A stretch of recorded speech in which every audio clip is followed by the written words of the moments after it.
নৱমমান শ্ৰেণীৰ social সায়েন্সৰ geography প্ৰথম চেপ্টাৰৰ পৰা এটা প্ৰশ্ন তোমালোকৰ লগত আলোচনা কৰিম আৰু এই প্ৰশ্নটো ক্লাছ টেষ্টৰ পৰা আৰম্ভ কৰি এনুৱেল এক্সামলৈকে খুবেই অহাৰ সম্ভাৱনা আছে গতিকে তোমালোকে ভিডিঅ'টো স্কিপ নকৰাকৈ প্ৰথমৰ পৰা শেষলৈ চাই যাবা কোৱেশ্চনটো হৈছে ভাৰতীয় জাতীয় জাগৰণ গঢ়ি তোলাত প্ৰাচ্যত্য শিক্ষাৰ চাৰিটা প্ৰভাৱৰ বিষয়ে লিখা এনসাৰটো আমি এনেকৈ লিখিম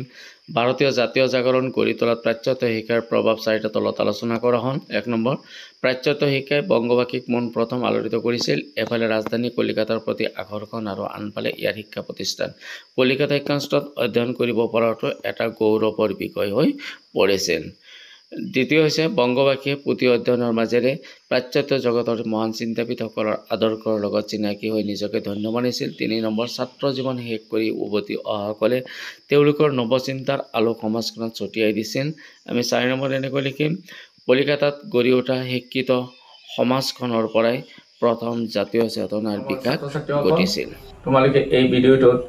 পাৰা মানে লাইক কমেন্ট আৰু শেয়াৰ কৰিবা যেহেতু এই কোৱেশ্চনটো তোমালোকৰ কাৰণে খুব ইম্পৰ্টেন্ট কোৱেশ্চন হয় আৰু যিসকলে এতিয়ালৈকে মোৰ ইউটিউব চেনেল সাবস্ক্ৰাইব কৰা নাই তেখেতসকলে কাষত থকা বেল আইকনটো বজাই মোৰ ইউটিউব চেনেল সাবস্ক্ৰাইব কৰিবা নতুন নতুন সোশ্যাল সায়েন্সৰ ভিডিঅ'সমূহ চাই থাকিবা থ্যাংক ইউ